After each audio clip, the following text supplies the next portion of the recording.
Roundtable. I'm being joined this afternoon by Mr. Rotimi Ogle. You're welcome on the program. Thank you, Mr. Dimeji. And of course, the new director of publicity for the PDP in Ondo State, Mr. Zadok Akintoye. It's been such a long time. It's always an honor to be here in Adaba.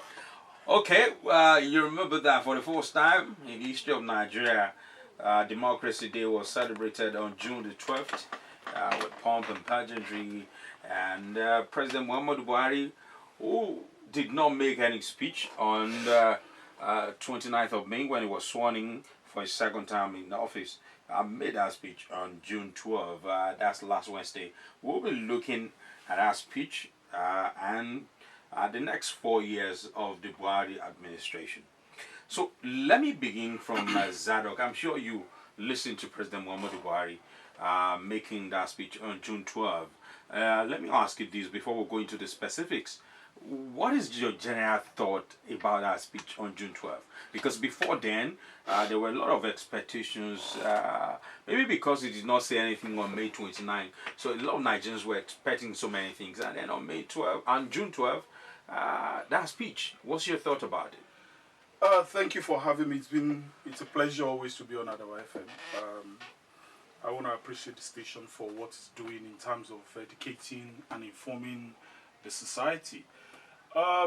You see, what I always take, let me take you like this. You know, I'm not a party person. Prior to this position, my take has always been that we must be very clear about what the duties and the purpose of a president in any country at any time is. And for me, as a citizen of Nigeria, without bias to political affiliations, I think that the president has not inspired me to feel that there's any reason to be more Nigerian in thought and all. And I'm not saying this as an official position in the from the PDP, but I'm saying it as a Nigerian. The other day I looked at our coat of arms and I found very key words, 4 key words on that coat of arms, which is unity and faith, peace and progress. And I looked at it and I said that these key words are very important for whosoever is going to lead the country.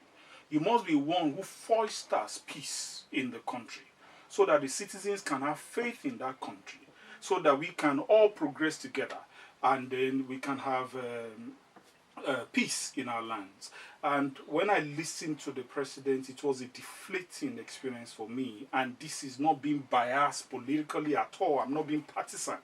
I'm just saying that at times when there are critical issues of national security, there are issues of Nigeria having become a poverty capital of the world. It's not about putting sentiment. It's about laying specifics before your nation and saying that this and this specifically are what we are going to do so that we can move our people.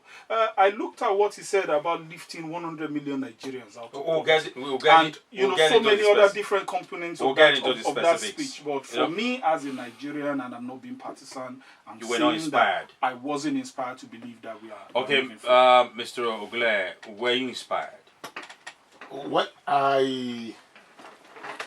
Yes, in a way, I'm inspired in a way, in the sense that... what part of the speech did it for you? Yeah, the part that did it for me was, one, the fact that the president promised that June 12th will be made an official Democracy Day. The bill was signed, and not just only that, the president deferred his inauguration speech till June 12th, which means in thought and officially he actually consented to making June 12th an official day for Democracy Day. That's number one. And if you look at June 12th and what it symbolizes the unity of the nation. It symbolizes the day votes were cast without due recognition to religious and ethnic bias. It shows when the Northerners and the Southerners expressed their political voice in unison, electing a particular person, which is in MK Abiola, without these primordial sentiments that normally underline our decisions when it comes to national issues. So if you have a president that is celebrating that day for the very first time and is rolling out so many promises, we have every reason to believe such a president.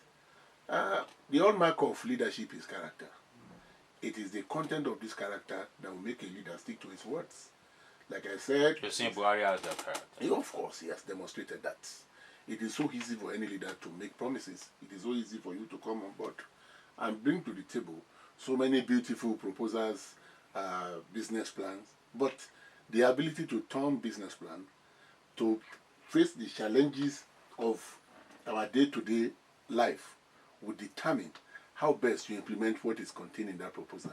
As a matter of fact, those who build beautiful proposals, they are in most cases far from the reality of business, by my experience. So the president has not only established the confidence in me that he meant every intent of the word in that address, he has shown to the world that he's a man of sterling quality with stoic content in his character that can lead to delivery of promises. So I'm inspired. When he says he's going to lift people, look at this. We'll get into that. Okay, let's get into the specifics now. Paragraphs 4 and 5 of that speech, Buhari said, throughout the last 4 years, I respected the independence of INEC and ensured that INEC got all the resources it needed for independent and impartial management of elections in the country.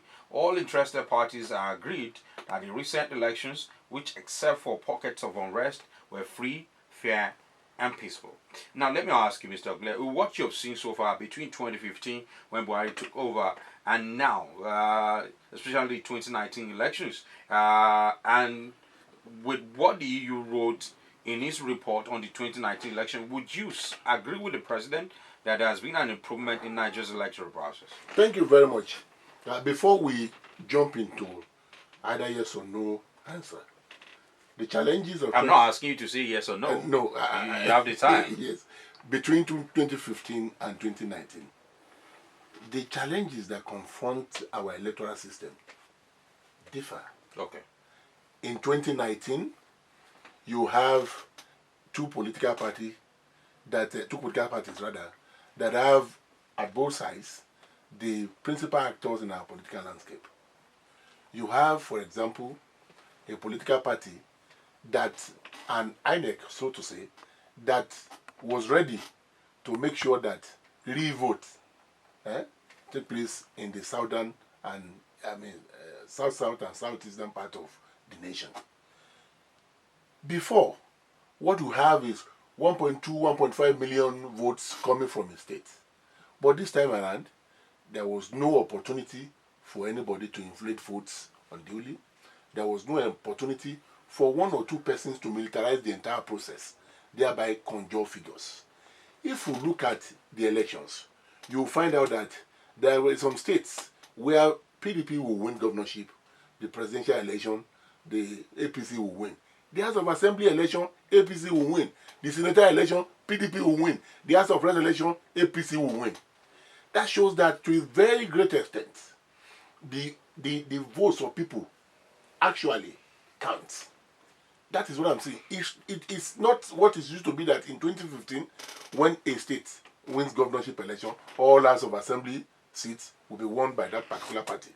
We see our pockets of those in our system, but what I'm saying... Are you saying that in 2015, the mixed elections were rigged, or what? What I'm saying in 2015 is that perhaps... Could that not be more on the side of the electorate becoming more politically enlightened? You cannot separate that from the fact that INEC did its job.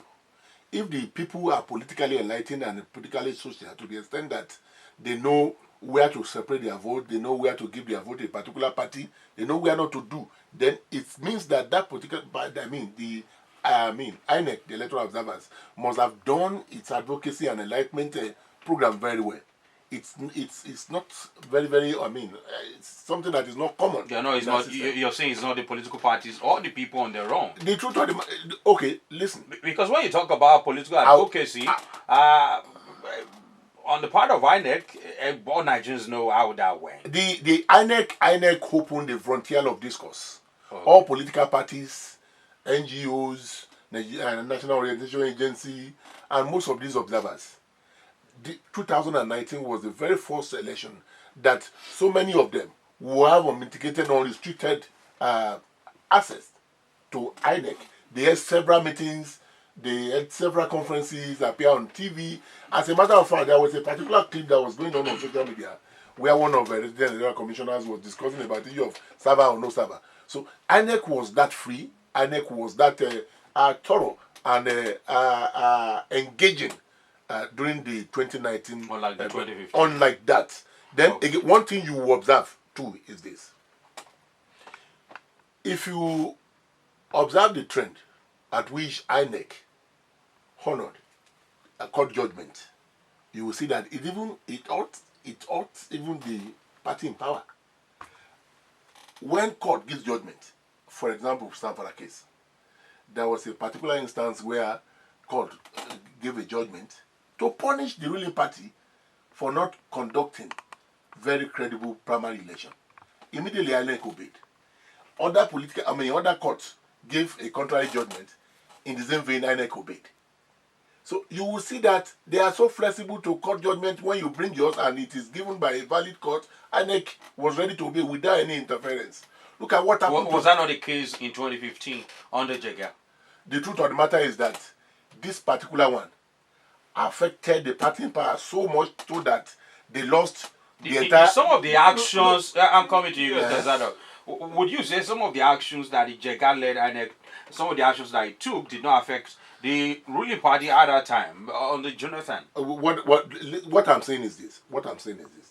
If you look at the possibility of the ruling party not getting benefit from obeying that particular court judgment, is so pronounced, is so demanding, to the extent that if you have a leader that has no character, I'm judging from the fact that the tension was much, the opposition was closing rank on the ruling party. It is enough impetus for the ruling party to tinker with the process. Okay. Let me turn to Zado. Okay. When the president says that he respected INEC and gave it all the resources it needed to thrive in the last elections, would you say that resources and independence of the electoral body are all the electoral process in the country needs to survive? Let me first of all say this, that I won't be able to answer to whether INEC was empowered by the president or by the government. But I'm asking, is that all that is needed to ensure a credible electoral process? To answer that question, I'll need to go back to the question you asked my brother Rotimi Ogunleye. The truth of the matter is that what has become, what has been the report from the international community and from local observers on the 2019 election. Everybody is unanimous that there was transparency. Everybody is unanimous that we moved far back from the progress that was achieved in 2015. Now, with respect to the incumbent party in power losing seats, it's because, you see, the judiciary has exerted itself. And you find that in exerting itself, it has been able to say clearly without any bias for whosoever is in power, it's not the achievement of this government. It's because our democracy from 1999 has been improving and there has been more independence for the judiciary. Any government in power would have faced the same reaction from the judiciary because Nigerians are taking responsibility for Nigeria. Now, going back to this issue, I think that's not all that is needed. Indeed, if the election was free and fair and the processes were credible, Buhari would not have been declared president. If it was free and fair. Now, let me complete it. So that's why I kept quiet in the process of this discourse, so that we can have it. Don't worry, you have the claw. When you talk about the actions that were taken in the South and in the Southeast to presumably ensure that only eligible votes were counted in that election, are you going to talk about the same thing in Katsina, in Sokoto? Are you going to talk about the same thing in places where the incumbent party had enough capacity to rig elections, to bring in people from other countries to come and vote in that place, to allow children to vote? Are you saying that was what happened? That has always been the part of our processes. Now, I'm a Southerner, for instance, and I witnessed the election in Lagos State. Lagos State, that's a southwestern state here, where people were deliberately disenfranchised from participating in the process. And we are talking about a free and credible election. There are places where, obviously, the incumbent party could not engage. For instance, in our Ondo State here, where they had crisis in their party. And so, they could not, come together to provide a formidable force. And where the true power or capacity of the PDP to mobilize people was clearly shown. If they had allowed free and fair election across the entire country, presumably under this anti-corruption, very, integrity promoting government, we will not have this result that was declared. We would have a different president in power. Look, in 2015, everybody mobilized against the Goodluck Jonathan-led PDP government. When that election came out, when he saw that he was losing the election, did he disenfranchise anybody? Were people stopped from voting in that presidential election? But you look at the election that happened here. Lagos State is a very clear point. People were made to an entire region, entire local governments were disenfranchised. People were violently beaten. People had their votes taken away from them. Did it happen in 2015 like that? So when we are talking about the credibility of this... You're saying Buhari was wrong on that score. Mr. President is selective. He's deliberately selective. He listens only with one part of this thing. He does not listen to all. And when you come back here and you say that the election was clear and free and fair, it wasn't free and fair. We have moved back. We have not allowed Nigerians, the same scenario that removed Jonathan, was the same scenario that occurred in 2019. Nigerians became disenfranchised with their leadership. And Nigerians made up their mind that they were going to set example for leadership so that they see that power truly resides with the people. But what you saw was that this leadership, seeing that they had lost favor with the people, began processes of ensuring that the outcome of the election was already premeditated. Look, remember when the president was asked, if you lose this election, would you congratulate the eventual winner of this election as your predecessor did? He said he will congratulate himself, which presumes that he knew that irrespective of whatever is done at the polls, he will still come out as the winner of that election. Okay. Not because of the party is stronger. And that goes back to this June 12 issue. June 12 is not a governance issue. June 12 is a symbol, a recognition of the sacrifice, not just of one man, of Nigerians across all regions to say that no to military rule. When we voted en masse, irrespective of tribal, religious, and ethnic sentiments, for MKO Abiola. Over the years, other governments had not recognized that day. President Muhammadu Buhari has recognized that day. Yes.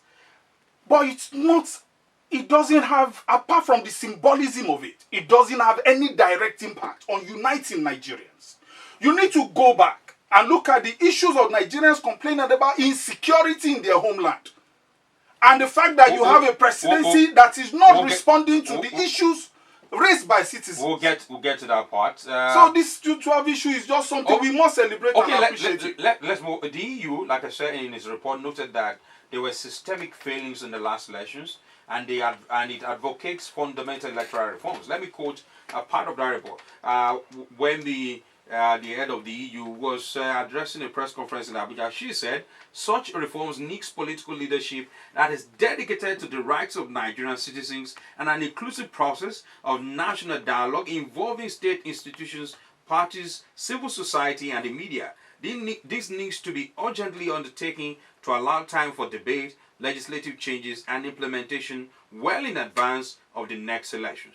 Now, she also said that there was transparency shortcomings, electoral security problems, and low turnout. Now, when you put this side by side by the statement by President Muhammadu Buhari in his speech on June 12, does it not sound to you like these two people are speaking about two different elections in 2019, Mr. Rotimi Ogunleye? Thank you very much. They are not speaking about two different elections. In fact, they are talking about the peculiarities, the realities of our nature as Africans. What then do you say when the government in power, the Buhari, keep saying that the elections were free and fair, and then EU is saying something different? Thank you very much. What EU is saying has always been the report in every election. Go to 2015, go to 2011, go to 2007.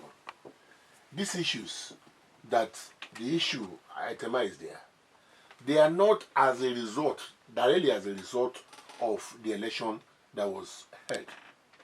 have in place as a nation, it is a general problem. I'll give you an example. If there is a kind of recruitment that maybe federal government or maybe private organization announces that, okay, it's about to recruit 300 persons, you will find out that where you have this large number of people, we don't have a system that can give us data, that can accommodate, that can put in place process that will make it a seamless process, seamless kind of activity. So you can't take that away from our electoral system. Our electoral system is bedeviled with so many ills. Part of it is the kind of system that will run. When you dislodge, when you send police officers, security agents to polling booths, to polling units, the fact that they are going to work there does not mean that there are not going to be issues. Does not mean that it will prevent some people without good education, without even proper knowledge of what election is supposed to be, from fomenting little trouble. Most police officers are detached to polling units on election day. They don't carry arms, except special units. So you have all these forces coming up. And because politics, accommodate a lot of economic interest, you will have contending forces between the party in power and the party in opposition. It is just a simple truth. So my brother is talking about Lagos State election. In Ondo State here, we have APC in the saddle. The PDP had a free day. They won so many seats here. They won 2 senatorial seats. They won House of Rep seats. Even House of Assembly in Ikare. Let's not do a back and forth. No, what I'm trying to say here is this. You can't say that particular position is not general. If you have an Ondo State where you have party in power losing so many seats, and you have a River State where you have party in power there winning so many seats, even to the extent that party in government at the federal, all their candidates were disqualified because they did not conduct free and fair primary election. You continue to have all this until we get the system cleaned up to a very reasonable extent. I'm not saying how do we do that? The way we are going to do that is to continue to educate the electorates and to make sure that our leaders are held accountable for all their actions. I believe that when we have a very clean electoral system, there was a time we said it on this studio, that somebody will go to INEC Regional Center, have about 200 cards in his pockets. And that particular person, if you want to win that polling unit, you must go and pay homage to him. It got to a point, INEC introduced biometrics. And even with the biometrics, I know someone who said he registered in 2 places and he was not detected, and he has these 2 cards. Thank you very much. I still know people like that. It happens. You are very correct. What I'm saying is that... And on the day of election, you voted in the 2 places? Yeah. What I'm saying in essence is that... With the connivance anyway of some... the truth of the matter is because his finger must have been marked. That is what I'm saying, that we are victims of our character as a people. Don't let us run away from that fact. If you put PDP in the saddle, put some of our political friends in the saddle, if they have opportunity of stealing the entire vote, they will steal it. That is the truth. The truth of the matter is that we are victims of our character as a people. Okay, let's move on because of our time. Paragraphs 9, 10, 29, and 30. President Buhari talked about how terrorism is a global phenomenon and against of his administration on Boko Haram. But why that may be true, banditry and kidnapping, rather than abating, keeps increasing. We hear reports on a daily basis of how people are killed in stakes across the country. And every time government says they are on top of it, but then there are those who say that the government of Muhammadu Buhari has not been proactive enough about checking these security issues. So when the president says we have made gains in the security, in the area of security, Zadok, do you agree with Mr. President? I absolutely don't agree. Or is it that we're making gains and then we're recording losses as well? In 2015, we didn't have this much kidnapping in Ondo State. Even traditional rulers are not left out. We are no longer left out. In 2015, we didn't have it. This Fulani herdsmen issue and the kidnapping across all local governments in this state were not this much. And so if we've had a government in power who presumably, exploited the desire of Nigerians to, for once in their life, begin to have good people in power. And these people opportunistically, took advantage of that and could not deliver on it.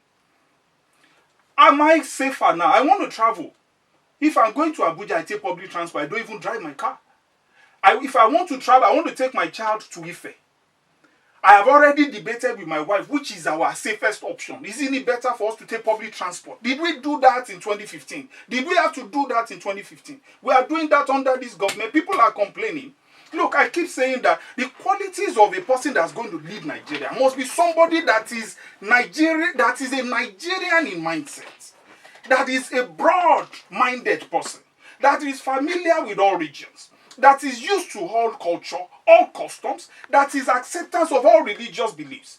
Nigerians are crying and saying, look, in our backyard we have evidence of Fulani men raping, kidnapping.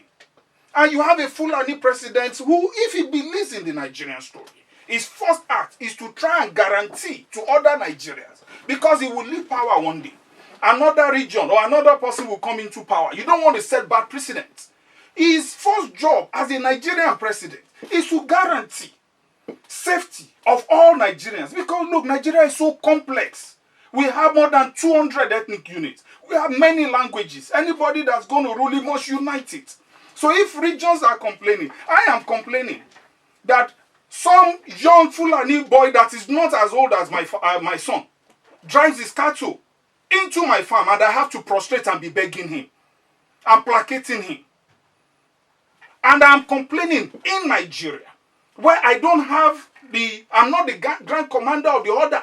I'm not the CNC. I am not in charge of providing security for our people. And then the man that is in charge of providing security for our people continues to give excuses for those things I'm facing. Are we more secure? Are you more secure when you are coming from your home to this place? Do you feel safe moving in Nigeria? Those are the issues to be contending with this president for. Look, Nigeria has systemic issues.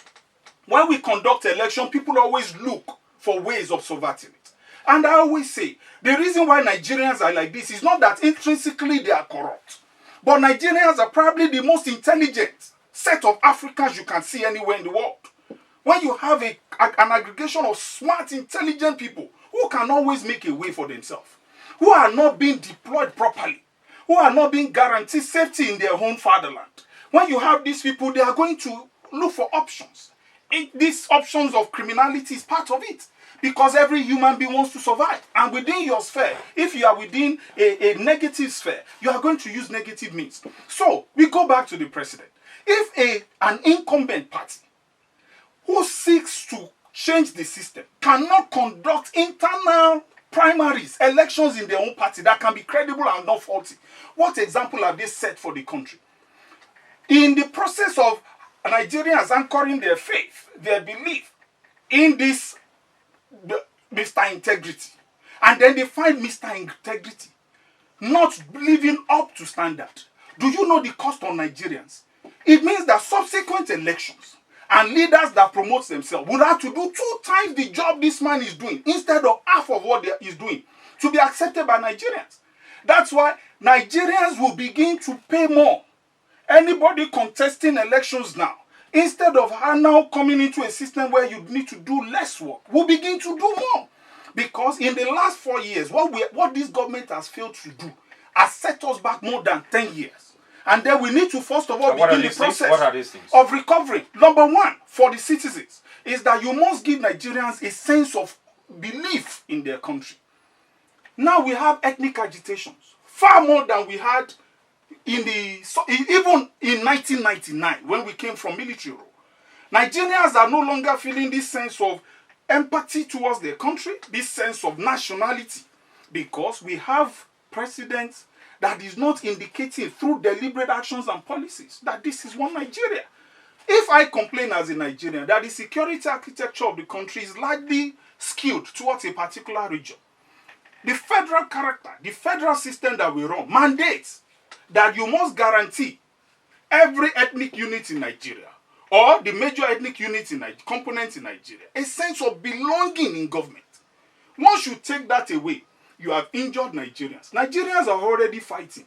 already feeling insecure with each other, and you now come and add all this nonsense that we see added to the system now. Okay, let me turn to Mr. Aguilera now. In paragraph 18, the president stated that most of the instances of intercommunal and interreligious strife and violence were and are still as a result of sponsorship or incitement by ethnic, political, or religious leaders hoping to benefit by exploiting our divisions and fault lines, thereby weakening our country.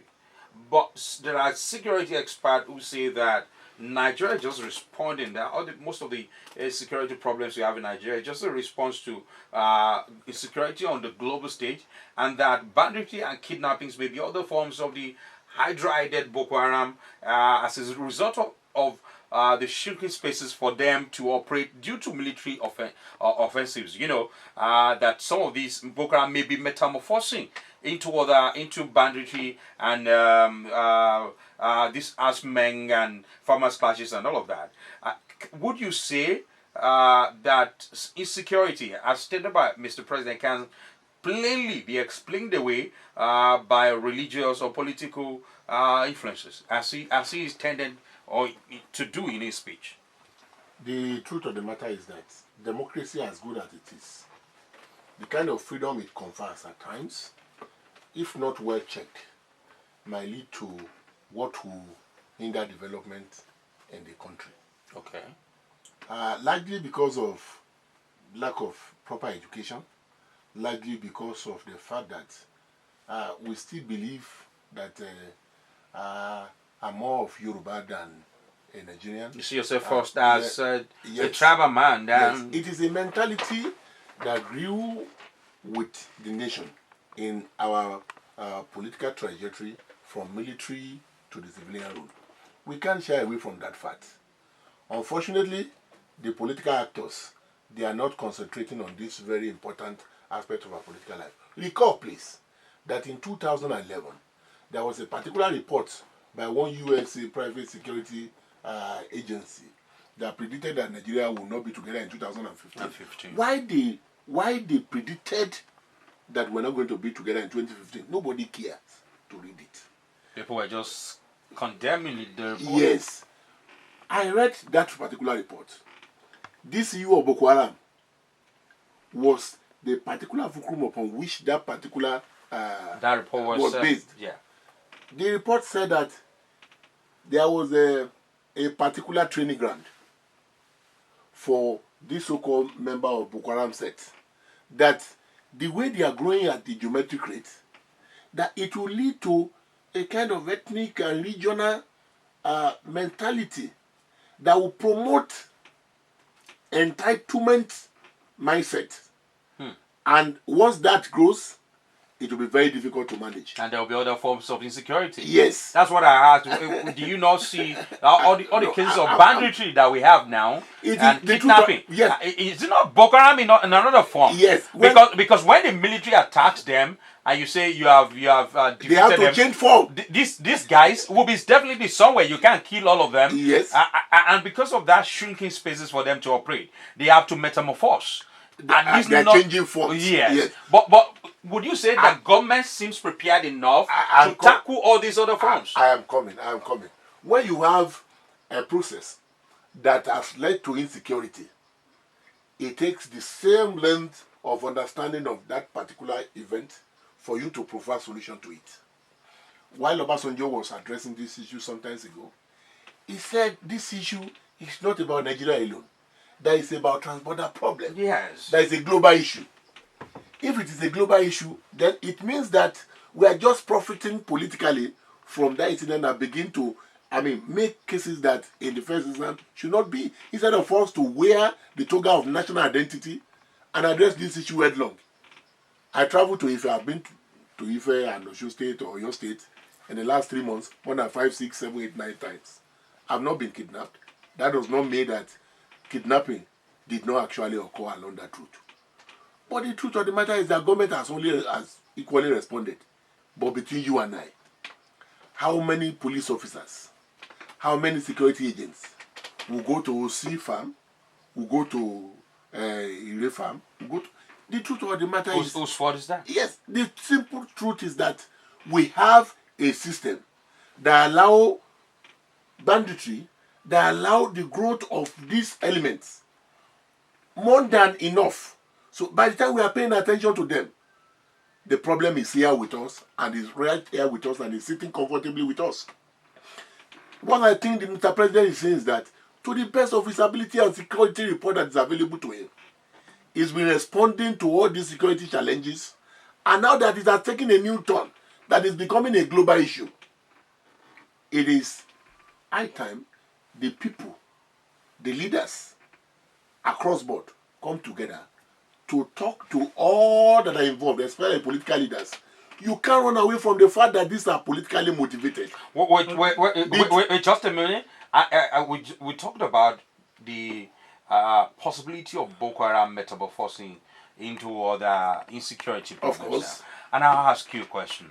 Do you see this government or government in Nigeria as appearing prepared enough to tackle all this? Because if you say the military is going after Boko Haram, and then these guys, definitely all of them can be killed, they are somewhere, and they can't stay silent forever. So if they're trying to find other means of survival, do you see government as being responsive enough or being intellectually prepared enough to tackle these challenges? Of course. Because it's not just about shooting and... Yes, of course, yes. Of course, yes, in the sense that you can, in such a way, trace what I call poverty to this, education to this, and lack of enough economic space for people to blossom to all of this. Yes. And when government now put a lot of packages for Special Intervention Fund, sponsoring people, making people, lifting out people out of poverty. Keeping them busy? Yes, keeping them busy. Redefining and redesigning the economic potential of the nation from oil revenue rent to agriculture and some other endeavors of life. All this will take time to grow into full blossom economic benefit that will take some people out of crime.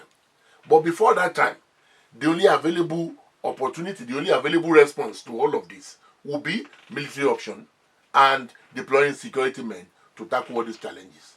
More than ever before, we have, and we read reports now, that most of these kidnappers, some were captured, some will be killed along the line, some, But what I want to see from here is a direct response that will lead to couplets where anybody that is being arrested will be prosecuted, and where some of them, at the point of being arrested, are resisting arrest or they are engaging the military or the police, such person would have been deemed to be an hardened criminal, and if such person is killed, I'm talking about the kidnappers, there's nothing wrong with that. So the moment government is responding like You're this... talking about scapegoating them to deter other people? Yes. The moment government is responding from the security point of view, they should back it up with commensurate economic policies and special intervention programs that will take people out of idleness, that will create opportunity for youth, that will enlarge the scope of economic frontier so that so many people will be able to benefit.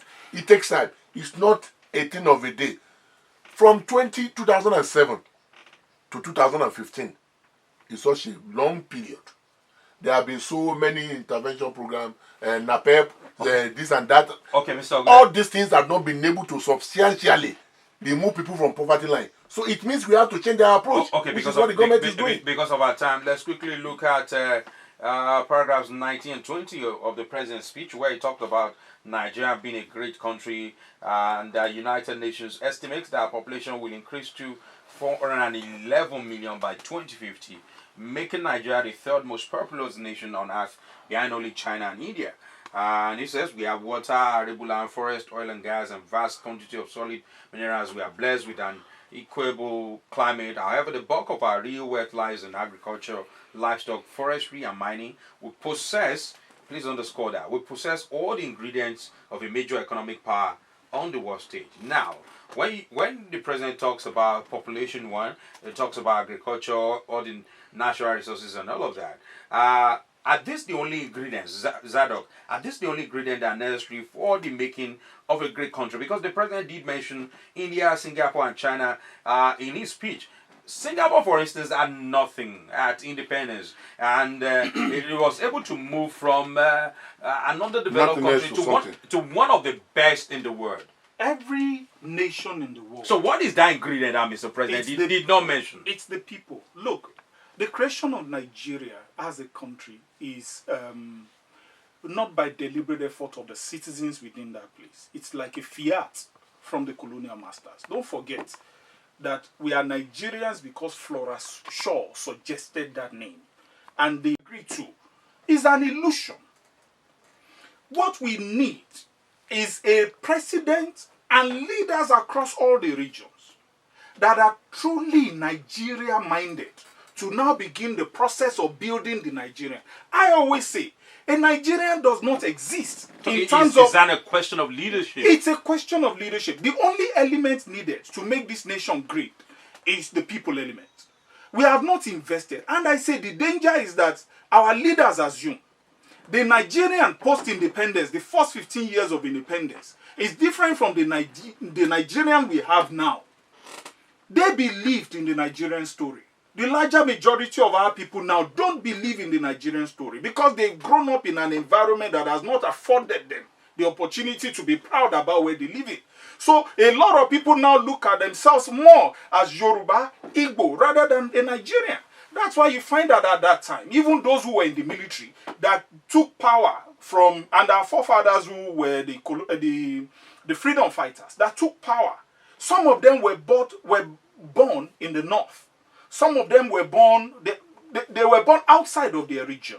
That means that even as a Nigerian at that time, it was comfortable for you to live in a region that you were not born in. That's why you find a lot of Igbos in the west, in the north, a lot of Yorubas in the north, people from Ogbomoso, a lot of them are in Kaduna. They become members of that community because they didn't have the schisms, the issues of ethnicity like this to deal with. They were focused as Nigerians dealing with the colonial masters. Now, after we got power as Nigerians, we have not sat down to define who we truly are. Look, nations are born from two means: agreement of the people or war. Post the Civil War, if we had sat down and taken advantage of the Civil War to unite ourselves, to not have this mentality of victor vanquished, we would have gone farther than we are now. We would have more reasons for us to be Nigerians. Because you fight with your friends. But do you stop being friends? You unite. You put down platforms that allow social justice, equity in the country. These leaders have not done that. Unfortunately, the military powers, who were skewed towards different regions, were self-seeking. They were regional in terms of some of the things they did. They gave other regions an opportunity to look at it as, that's a northerner in power. So our fathers have not worked well. And that's some of the places where we have issues. By 2050, you said, according to we'll have a Nations, population of 411 million. That's 31 years from now. What? Are we doing anything to make us look prepared for that kind of population? It is dangerous. Look. 411 million. In the north, I keep saying, well, when you have indices coming from different parts of the country, it's because each region is not taking responsibility for its own region. If I, as a northerner, have 20 children, or an average northerner has as many children as I want, and these children, and I say this to our people listening, sometimes we can hate a Fulani man. Don't forget that he was also born by somebody. It's the unfortunate environment of who raised him, his society, his religion that created him into what he is. We were all born alike. Some of these people give birth to children and they leave the children to roam on the streets. We are all Nigerians. Any child that is not catered for educationally, morally in the home and all, would eventually become a challenge to the larger society. So we all need to take responsibility for our small regions, and then collectively we bring it together at the top to have a federal government that Nigerians are united to serve. Okay, quickly because of our time. 100 million Nigerians out of poverty in 10 years. Buhari has just 4 years. And Nigeria is a country notorious for not respecting continuity in government. How does that work? Look, with due apology, it underscores the ignorance on the part of whosoever made that proposal. Underscores it. It is impossible. It's as if they don't understand the system they are dealing with. You have to begin to do structural, infrastructural, and administrative changes before you come to that point where you can say make that statement. This is what we are going to achieve in the next 10 years. Look. There may be like the recently failed this voter money that they were giving, what's it called? This one that the vice president was in charge of. Trader money. Like that. Look, it has not impacted society positively. It's what I call a tokenism.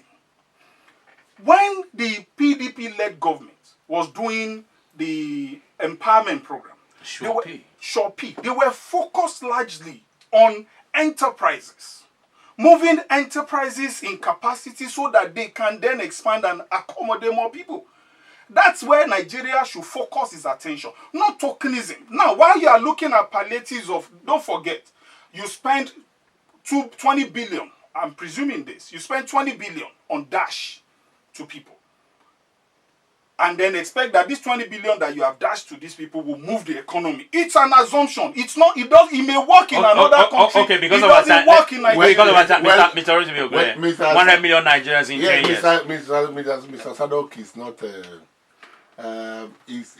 his understanding of how economy works may not be as easy as what we have in civil society. Okay. The truth of the matter is this. Let's take a very simple statistics from here. Look at this Empower program. Okay. Either you like it or not, Mr. Zadok cannot deny this. Most schools in Ondo State have young graduates as teachers on Empower program. Yes. In my daughter's school, I know about 6. I may not know all of them.